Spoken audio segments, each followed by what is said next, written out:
Thank you for joining us for our now regular meeting with SAS. A couple of notes about the courses that are being taught at Georgia Tech. We have 3 empirical practicum courses, one in the fall and 2 in the spring. The first one focuses on the basic data programming, the second more advanced skills, and the third one is going to be focusing on regression. With each course, you have a chance to get an online or e-badge, what is called, with SAS, particularly if you decide to get a certification in SAS, which I encourage all of my students to do.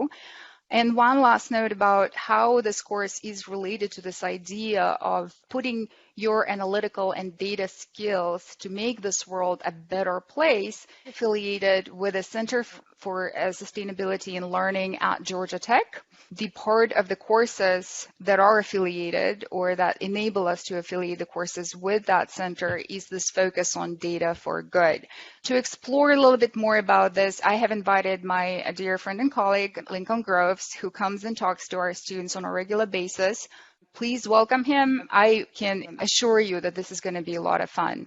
Have your questions submitted during the chat or during the conversation in the chat. Feel free to unmute your mics if you feel like posing your question verbally. That's okay as well. And with that, I'm giving the floor to my friend, Lincoln. All right, wonderful. Thank you so much. This is a real pleasure for me to speak to this group because I really miss my economists. So I've have a background, BS in economics. That's where it all got started. Then I have a master's in applied economics from Johns Hopkins. And then I deviated a little bit from the typical economist trail in the sense that I was very interested in exploring more questions centered around public policy, which lots of economists contribute to that, but it would more directly get me to the questions that I wanted to answer. So I'm still part of the economist crew, but not a full-fledged card-carrying member because my PhD is in public administration now. But this is an awesome opportunity to revisit econ students. Love the energy, love the enthusiasm. Celia, I don't actually see the chat, so as they come in, just let me know. But the more dynamic we can make this, the more engaging it is for me as well. But I'd like to use my story of how I got to where I am today, of telling this kind of journey from trying to just basically pay off student loan debt, have a background in economics, but I really want to have this opportunity as time goes on to start researching in realms that I feel more passionate about. And what I'm kind of as a major point here is that it's the same tools, and we're going to hopefully provide windows into this world of those tools today in 50 minutes. But the bigger thing is that you also get some resources that you can follow up on and have the opportunity to explore a little bit more. Totally love to hear SAS certifications, other ways to supplement your learning out there.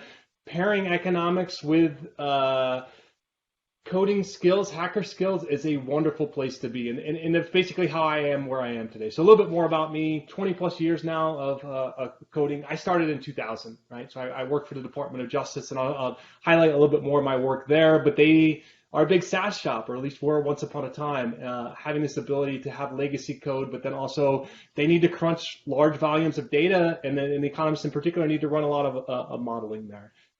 At SAS, I'm coming up in April on my 4-year anniversary, which for me has probably been the longest I've been anywhere consecutively.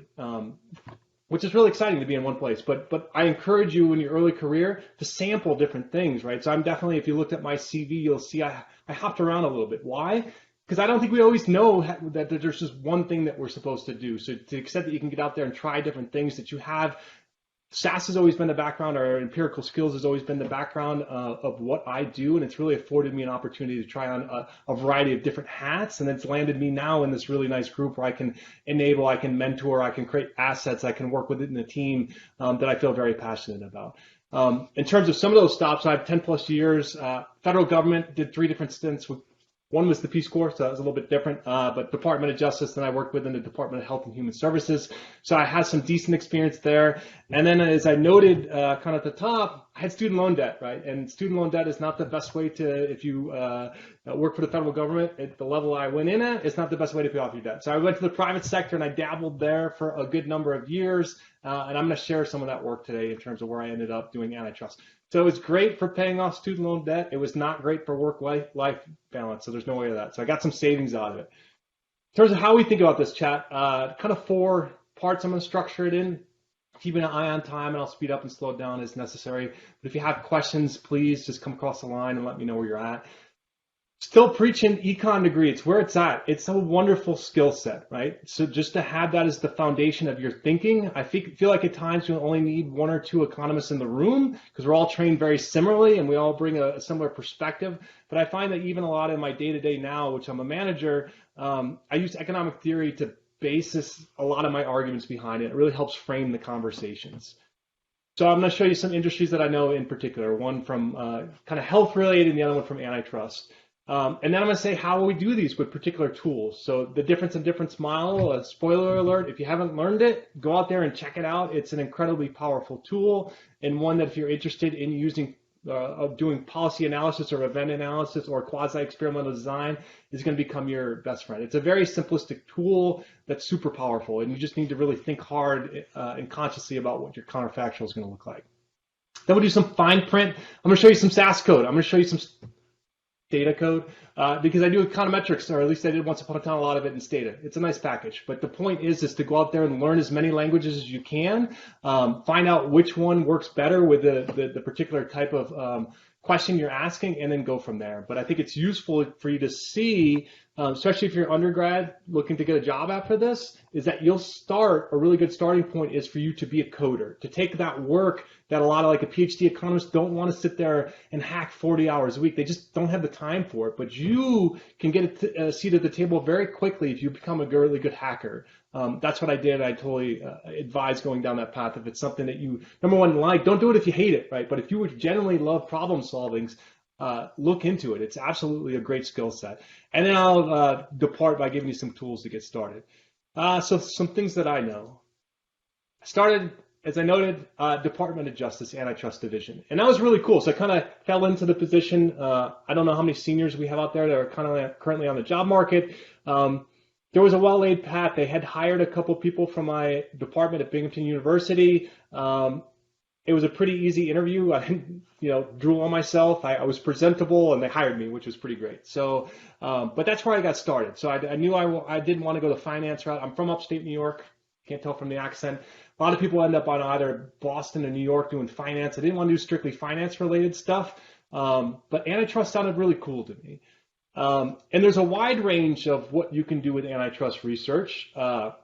A big one is merger and acquisitions. So when I was at DOJ, that was a big chunk of my time, was 2 years work helping them basically estimate price effects. If you have two large firms merging together, is there incentive to kind of raise prices? So that's all looking at the elasticity of demand. And will they have market power and be able to execute that market power to somehow harm consumers? My second stint, so I give you a little timeline so this makes a little bit more sense. DOJ, then I worked for a private sector consulting firm for 2 years. Then I left and did the Peace Corps for 2 years. And then I came back to that same firm for like almost 4 years. So a couple steps along the way. My second stint in the private sector, I focused on a lot of price fixing cases, right? Because there was a lot of that going on. And I had the moniker here, price fixing. It's not just for mafia movies. It happens in an incredible amount of time with very powerful players in the marketplace. So basically, it's colluding to set a price, right? So lots of people go out on the golf course. They have conversations with competitors they're not supposed to, or they go to trade associations and start letting pricing slip. So what you need to basically be able to fix price is market power, meaning like you actually have a product that people really want to buy, and inelastic demand, right? So if like Celia and I we're buddies and we're restaurant owners here where I'm at right now is Boone, North Carolina. Like if we try to raise our prices, there's probably a lot of other restaurants out there that people can switch and go to, right? So us coordinating on prices is not that big of a deal. But if you talk about something like, I don't know, silicon chips, essentials that we have. One thing that I didn't realize for a long time is there was a question of why flat screen TVs were so expensive.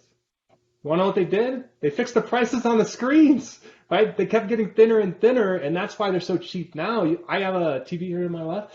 Like $300, you can get a really nice TV. And yes, there was more producers that came into the market, but a big part of that was at some point in time, they had this really cool product. There weren't a lot of people who could make it, and those people got into a room and decided to set price.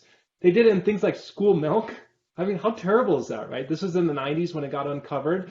Tuna? Like, come on, man, tuna fish. Like, what? Like, okay, lysine was a big agricultural, and that was an ADM case. the municipal bond market. I didn't realize this. So this was a case that I worked on like 2007, 2008 as well.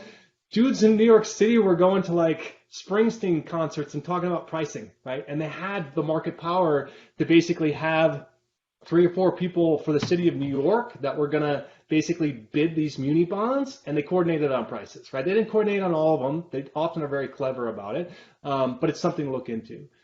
So again, you got to have market power, you got to have that inelastic demand, but there are this real ability to make prices.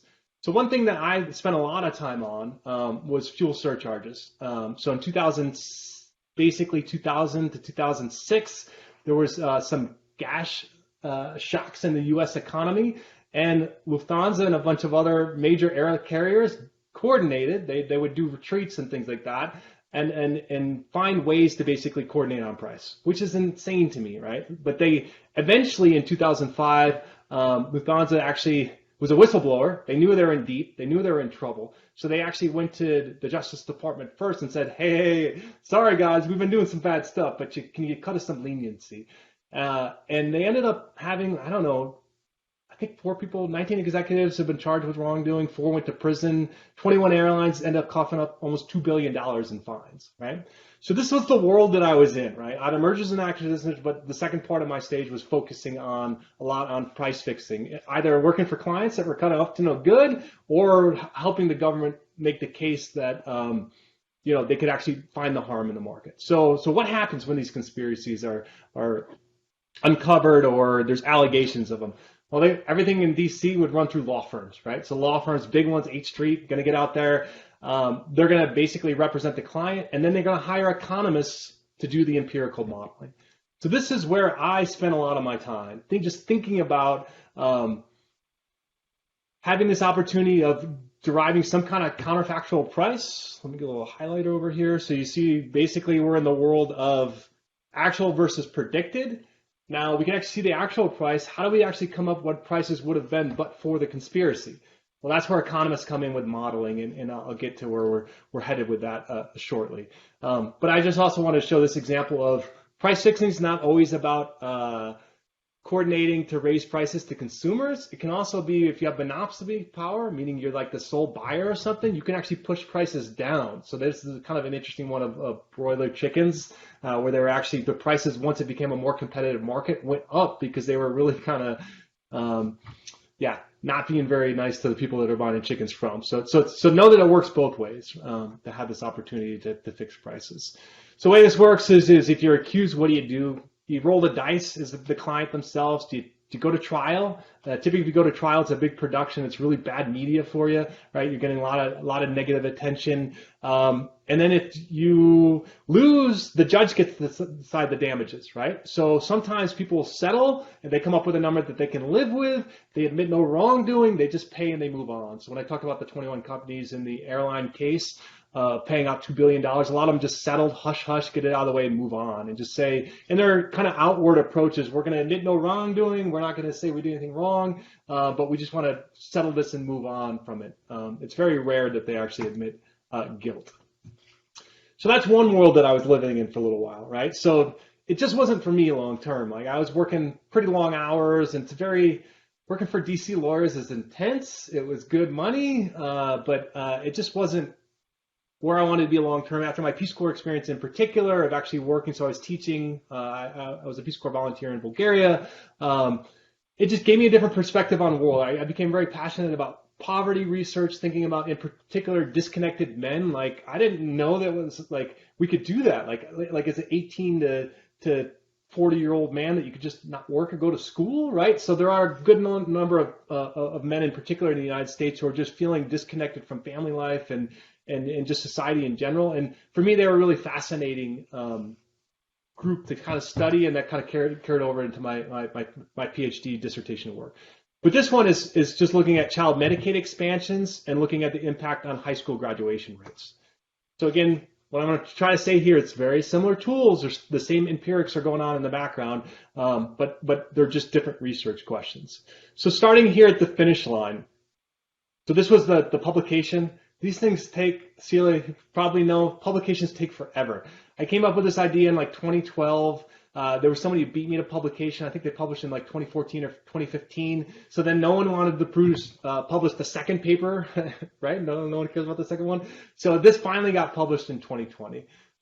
So yay for publication, but wow, it just took a long time, which is kind of illustrative of good questions, good research. I'm going to show you the programs, the different iterations I went through.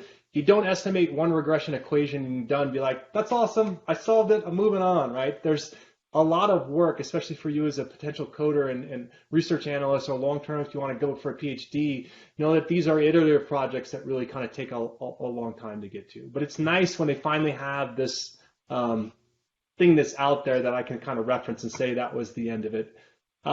But how did I get there? So again, focus from mergers and acquisitions. I'm very excited about human capital accumulation, right? So as someone who's very interested in low income and struggling marginalized populations, education is always kind of pitched. I mean, I get there's structural issues as well, but education is always pitched as the path to move forward. So I'm really interested in finding ways to increase long-term human capital to have more accumulation over time. So high school dropouts, very serious problem in the United States.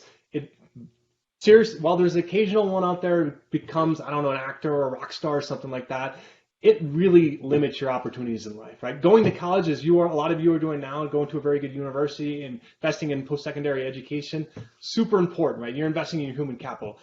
A lot of places, if you can't even check the box that says you're a high school graduate, you are in trouble. Like you might have great experiences, but there are algorithms, unfortunately, that just put you in one bucket to another that say if you can't check that box, you're in trouble. And it's also correlated with a large number of other kind of long-term negative outcomes for individuals.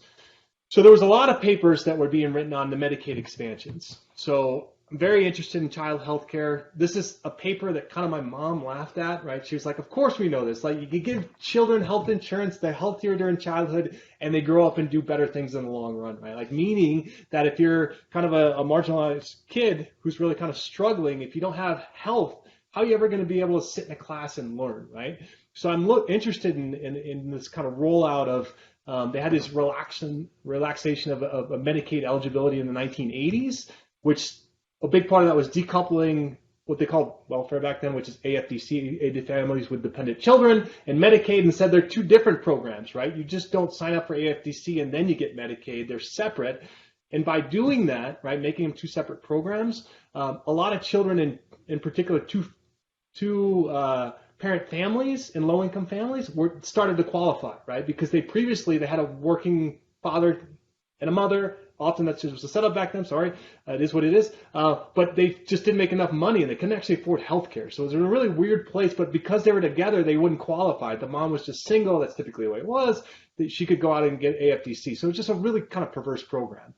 And then he started tying the thresholds, basically how much income you had as a family, to the federal poverty level. Because for anyone who kind of studies policy analysis, you're going to see that states are differently generous or have varying levels of generosity, particularly over time, right? Some states are just a lot more generous than others. So if you're a state that sets its threshold really low, like you just need $5 and then a day, and then you don't need our Medicaid, they could do that once upon a time. But there was a standardization in the 80s that really said, all right, we're opening it up to two-parent families and just kind of income requirements, and then tying it to particular levels as a function of the federal poverty level. And then the focus here is going to be on early childhood. So making sure kids get prenatal care, and then also 0, and then it kind of rolls out, ratchets up over time up to age 5. And there were more expansions in the 1990s. So people have heard of like SCHIP, the state children's health programs. They start expanding in the 1990s, and the threshold goes all the way up to 18.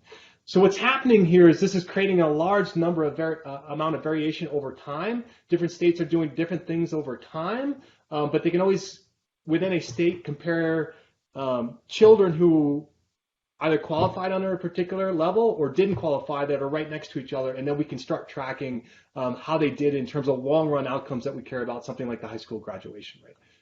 So that's an oversimplification. I can certainly share the link to the paper which breaks it down, and there's working papers that go on and on and on. But I thought it was just a really cool paper of, again, looking at public investments and saying these things they're pretty costly to run, but man, are they really good investments? If we really care about human capital accumulation and public investments in people, particularly children, that this was a pretty good one. So I found some really large effects, right? So we look at average increases. So we saw dropout rates decrease by roughly 5.6 to 8.8 percentage points. And dropout rates can be high at this point in time. They're like 20%. So as a margin, that's a pretty large increase. In traditional four-year graduation rates, again, this is all high school, increase between, I don't know, roughly 2% to 3.4%. So we take that number right there just to kind of give a scope of kind of what we're looking at. So if we take the base of 2010, roughly 3.8 million potential graduating students each year. So find out roughly 100,000 more students were graduating each year just because they had access to better health care during childhood, which made them healthier, which had this kind of ripple effect that in the long run, they were able to gain a little bit more. All right, so this is kind of the thrust here, right? So what do these antitrust lawsuits and Medicaid papers have in common? Again, if you want to go down that policy realm, this is going to become your best friend. So this is the difference in difference modeling. So what a lot of people in the policy arena, a lot of economists focus on are natural experiments. Basically, you're trying to find something that changed over time. We like state level analyses because it gives us a number that's relatively large, n equals 50 or 51 if you want to include DC, of kind of unique observations. And then you look at something over time. So what's nice here is you need some kind of basically a comparison series, right? So this is back to if you have I'm a colluder, right? And I raise prices, you always have to ask what happened in the absence of my collusion, right? And you need some other series that's out there that's basically has a parallel trends assumption that says this is what the world would have looked like had you not done that, right? So in the Medicaid example, it would have been the kids who didn't qualify for the benefits. Let's look at their outcomes. Now they do qualify for the benefits. Let's see how those kids do. So these are just clever ways to take kind of our classic experimental design and apply it to public policy analysis. So a little bit more diving deeper there. So thinking about the vital ingredients here, what is really kind of key to your success here? You need pre and post event data, right? You need to see what the world looked like before something changed, and then of course enough time after. So that's why you think about the paper here. I mean, why did it take so long to run? Again, we talked about in the 1980s is when those things started changing. We actually needed to wait till them to get to 18, and then you needed other cohorts to kind of age through in the post period as well. So a lot of these things, especially if you're studying human capital accumulation, are going to take a long time to just kind of suss out and see. For example, a great example is now with COVID. A lot of things are happening now, and we can look at the short-term effects, but I'm really curious to see what the long-term implications are of like online learning, or in particular, you talk about dropouts. What happened to the kids who just were on the cusp of graduation last year? They had to go online, and they just kind of fell off the bus. It most definitely happened. We definitely saw an uptick in the dropout rate. Is there a chance that they get back on? But we need a longer kind of time horizon for a lot of these things to pan out. So again, pre and post event data. The second thing is you need an unrelated counterfactual series that doesn't have any spillover effects, right? So again, if I think about the case of the price fixing, some kind of product that was not affected, but has, again, some parallel trend there just in terms of it's a good proxy for what would have happened in the absence of some kind of event there. And then that's going to be back to like our treatment and control group are going to have parallel trends assumptions, meaning that they tracked each other, right? Otherwise, they wouldn't be a useful series, right? And that's actually really hard to figure out which ones do that. So when we talk about modeling, particularly in the case of antitrust, it's really hard to find either a basket of goods or some kind of good that, if we think about airlines, what's a good counterfactual, right? Other airlines tickets prices. So they also did it for air cargo, right? So that was where I spent a lot of my time. What's a good counterfactual price? Well, maybe there's some, they actually give you the information and say, hey, listen, we conspired on these routes, but we didn't conspire on these ones, right? Because it was much more competitive. And they'll be honest about those things. And you can test whether or not there's parallel trends before the event happened and then see what happens afterwards. So this is a lot of you as an analyst, trial and error, just getting out there and trying to figure things out. And then what do? The regression model is just embarrassingly simple, right? All we need is some kind of time category, track it over time, right? And then basically say pre-post, right? you need a group that's been affected, right? So that's a treatment group. And then it's literally, so here's our regression model. This is the coefficient we really kind of care about. Time times intervention, which allows us to measure this beta 3 from this kind of counterfactual of what we assume to be happening. So this is a great example of like price fixing, right? Prices are higher. Beta 3 here is my damages, right? So I multiply that coefficient by some volume, and then we treble and do other things, because like not only do we, if you're price fixing, not only do we want to penalize you for the money you made, right? Lawyers got to get their fees, but we also need to make sure you don't do it again. So they typically triple whatever number they come up with to say, hey, this is really large and punitive, and you're probably not going to do it again, right? Because if you just lose the money that you kind of made from it, enough people would do it again because the probability of getting caught is not all that high. So again, just those 3 variables really opens up our world of thinking about how to do this. Now here's the big confession. I've definitely alluded to it. I made it seem pretty easy, right? All you need is a counterfactual, all you need is blah, blah, blah. You just need to think through these things. Hey, it's just so easy. No, right? When I say some assembly required, it's a ton, right? So if I think about the paper that I wrote, again, 6 to 7 years of writing and getting reviewers to say, hey, did you try this, did you try that, did you try blah, blah, blah, defend your work. So it's a ton of work, right? And if you think about if you're preparing for litigation to go into court and for testifying economists to put their name on something, they're going to make sure you run a lot of models to make sure that they don't have a model that falls apart very quickly, right? So let's go ahead and peek at some of the code. Celia, do we have any questions out there? No? All right, we're not yet. Not yet. All right, cool. All right, so let me stop sharing, and I'm going to share a different screen so I can actually look in the right direction. So, all right.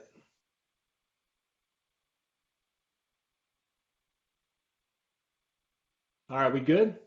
Now, do you actually see your video or no? Yeah, you do? All right, I'm going to move it aside so that doesn't become distracting. So, I guess I moved it. All right, so you're going to see all my volume of research here, but basically what I want to show you is going into this that it's not one program. So this medicating graduation paper, so this will be a pitch for, as you're doing these things, have good documentation, right? So I'll start with the SAS programs.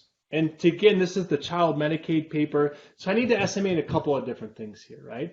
I need to think about how I track high school graduation rates over time or dropout rates, right? So I want a data set for that. I need to put together this Medicaid rules to see as they're changing over time, right? Particular states have different thresholds at different times.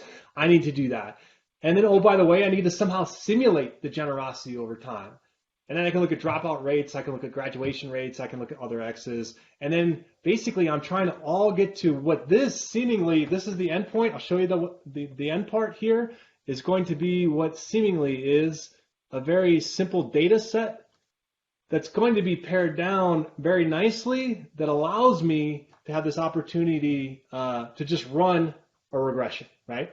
So I'm going to typically move that over into something like I said, shared, gave the spoiler alerts. Data was good for me in terms of econometric modeling. SAS has some better panel procedures, so that was the issue was estimating the standard errors. But here, as we look through of what we're going through, and I don't want you to see too much more than I'm going to scroll a lot for a little bit, and I just want you to understand that that's what this is. Somebody had to write all this code.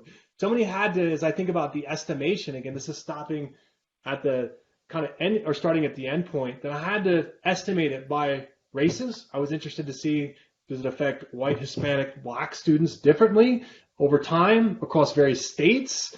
Interesting. Got to combine the pieces. So that would be, say, the dropout rate. Here's the graduation rate. Here's the dropout. Again, these are loops. So as you think about programming, this is getting onto like the advanced programmer. If I had to just write a really long program, I'm probably going to make mistakes as I'm iterating through these. So to the extent that I can start using some hacks here to basically take the same code and then run multiple iterations around it, it's going to very much streamline my process. And then I have simulation data. So all again within macros by race. And then I have some panel modeling things that I need to do.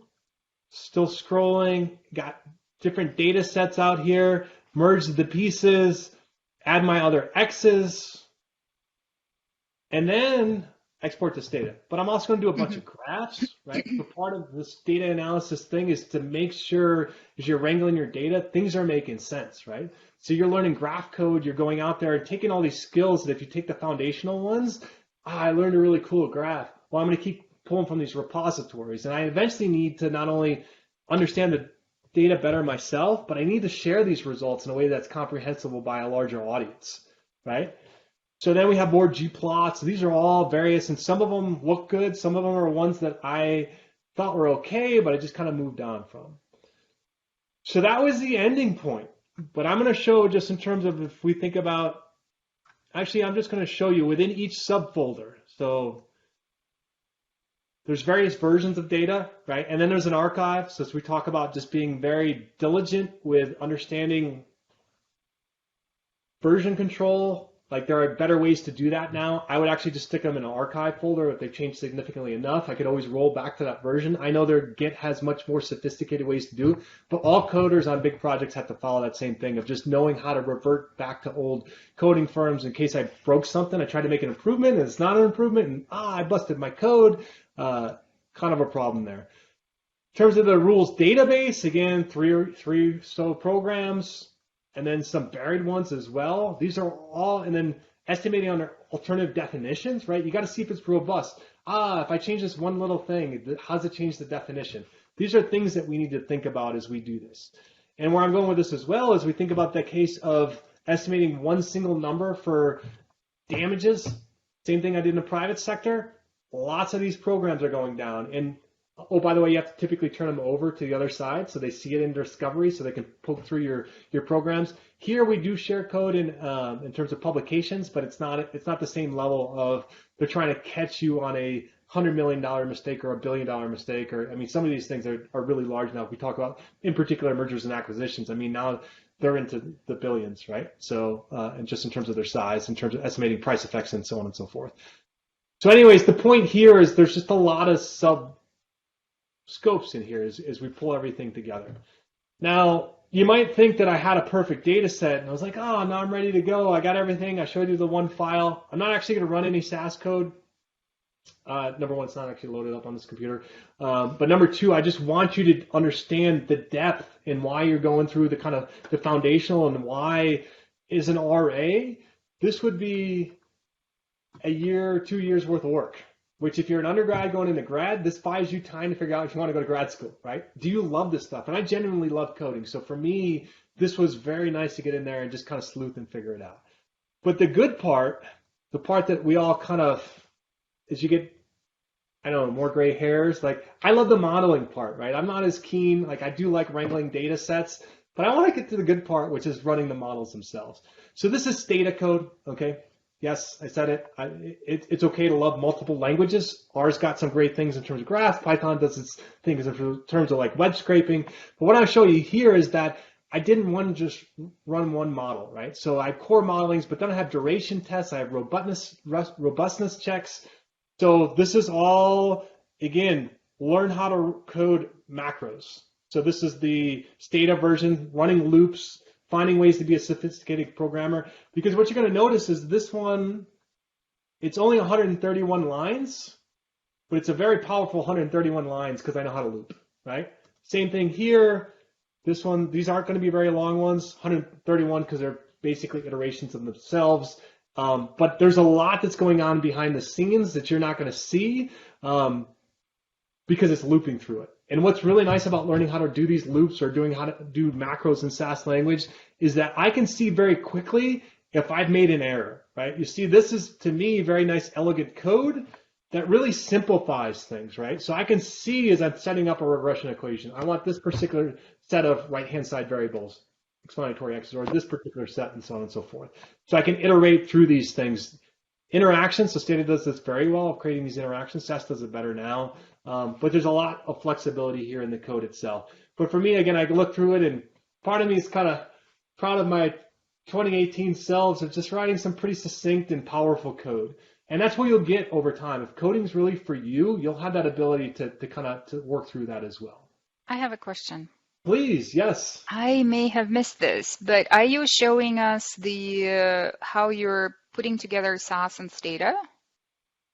So yeah, so what I did is the full kind of disclosure of eventually after all this kind of data wrangling, which Right. hands down I think SAS does better than any other technology because I can open up different data sets and it really has powerful data cleansing processes. Eventually I kicked it out to Stata because Right. at the time SAS couldn't Gotcha. handle the standard error clustering at the state level that I wanted to do with fixed effects modeling, right? So I moved it over to Stata and that's the code that I'm showing you over here. Just in terms of this full disclosure, I don't actually have Stata on this computer. I have it on my personal one. But I just wanted to say, as in general, to your students, learn as many languages as possible. SAS is going to be really good at a lot of things. There's no one single software that's great at everything, right? Right. My understanding for a second was that you actually went back and forth between the two programs. Like for a minute, I thought that you were writing a program in SAS and you would do the loops in SAS or macros in SAS, but then you would engage like automatically to Stata, do the programming in Stata and bring that back into SAS. I thought that that's what was going on. Like you were integrating actually the two. Yeah, so I didn't do that here. Now know Okay. that SAS has spent a lot of money. So when I started doing this coding was in like 2012, 2013, particularly with open source. And I think they're actually working on Proc Python. SAS Hmm. has ways to pull in open source stuff a lot easier. So I can do a bunch of stuff in SAS. I can pull in that cool open source procedure that hasn't been vetted by SAS yet, and then I can keep going on.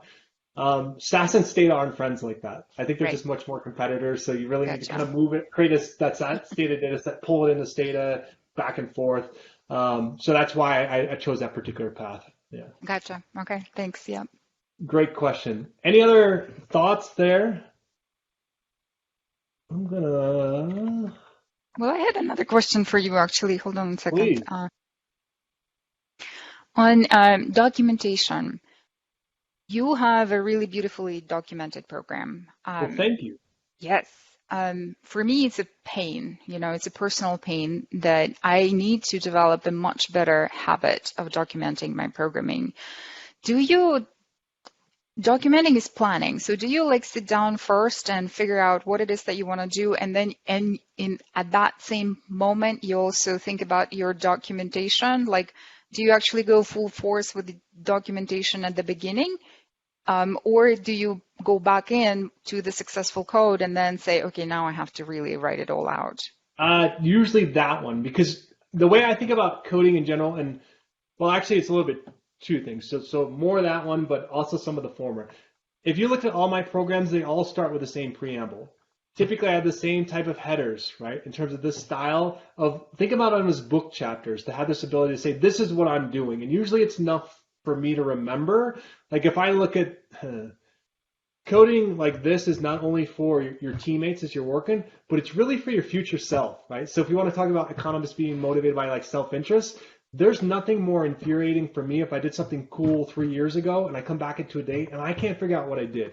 So for the non-standard stuff, which we might not see that as much here, but certainly there's some other ones, I will definitely start documenting things a little bit more finally so I can figure out what the heck I did, right? So again, to recap, come up with your own style, right? So I like this particular style. It works very well for me. I can look at all my programs. It's all set up the same general way. Also, the way that I chunk programs is pretty much the same. Like I don't do everything. My programs aren't that long because I like them as, again, not only like sub chapters, but higher level chapters. So data prep, one specific data activity is going to be done in a single file. At most, a couple hundred lines of code. Then it's a distinct break, and I go on to the maybe 01 to 02 to 03. Like this one I can see up here, 01. So there's usually chapters after it as well. So that's all. And then if there's important things, man, while I'm doing it, I make sure I pump the brakes a little bit then and slow it down a little bit more just to make sure I get a little bit more additional information. When Does you do that help? Yeah. So when you do the data prep, do you work with like individual sources? Like let's say you're putting something from census and you're pulling the raw data, you're working on that, you have a separate data clean program and then you do another one. And then you have like the third one that, let's say, merges the two, or do you have a program that cleans everything from all different sources and puts it all together? What's your preference? And I know The that I'm former. getting into okay, gotcha. No, but this is super important, right, for your students as well, because this will Yeah. be, again, talking about the RAs, for those of you who want to go into economic research after you graduate with that awesome degree, that's a really good place to be. It pays well. But having this level of organization is super important for, like, especially the economists who they don't care. They want to throw everything into a folder, but you can't find things later on when it's really important, particularly when you have a lawyer or if you're at trial and things are going sideways, right? You need to get to be able to. So each one's an individual chapter. So this is the CPS data. I basically walk through this, and all of it feeds up into that program that I started with, which I'm then pulling in all the data that have been cleaned and then putting that all together. So again, I think about it as think about this as even separate books, right? Separate books. Each one goes down its own little avenue. It produces a data set that I eventually pull up into, maybe it's like the Avengers. I don't know. Like it's when they all get together to fight the crime at the end, but they're all having sub-missions out there as well. Yeah, but I can appreciate the complexity of it all, because let's say you're like at the, you submit your paper and you get an R&R, right? Review and or revise and resubmit, and you have to change one variable. So in essence, you have to go all the way back, work with one variable with that particular source, maybe tweak it, maybe add more years of data and whatnot, and then just rebuild the whole mess through all of your codes and retrace all of the steps that you've done. That's exactly right. Yeah. So these are things like so I didn't share this, but this is cool stuff. I'm simulating stuff here, right? So if somebody doesn't agree with the fundamental simulation, like for example, there was a ton of, it's coming up now, there was a ton of inflation in the early 1980s, right? Late 70s, early 1980s. So how I choose to fix my sample, if we look at incomes and I try to backcast and control, make income constant over time, the interest rates that I'm choosing there to fix it to really matter in terms of figuring out which family either would qualify or not qualify based upon a state standard. So people will say different things like they want to, so this is walking through, this is getting really kind of weedsy, and this is where you're going to see a lot more details, because man, it was intense, and I couldn't go back and figure out what these thresholds are, but I need to think through these things to be able to make sure that when it's time to justify my results, that I have the proper level of documentation, and I can also change it pretty quickly if I need to. So I consciously, you see this as, Opa is Bulgarian for oops, I like that one. So I'll iterate a ton just to have the flexibility to know that people are going to always come back later and say, I want you to use 1975 as the base. I want you to use 1980 as the base. I want you to use 1985 as the base. And that's the sample I'm running through the data set. So yeah, just know that coding, learn how to do it once, and you can see here I do it by races, but the point is still to find that core code, make sure it works, and then learn how to iterate through it very quickly, because people are always going to want to see other iterations. You just don't estimate something once.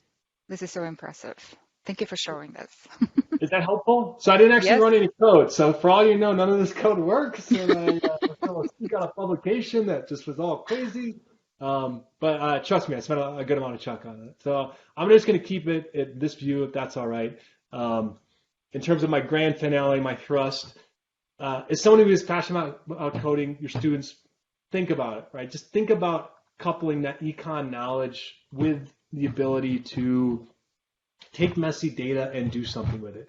It's a career. It's not something that you're going to do for 5 years. Oh, the machines are taking over. No, right? They're smart and all, but Alexa still struggles with some very basic commands that I try to ask her about, right? Like this notion that we're just going to be replaced.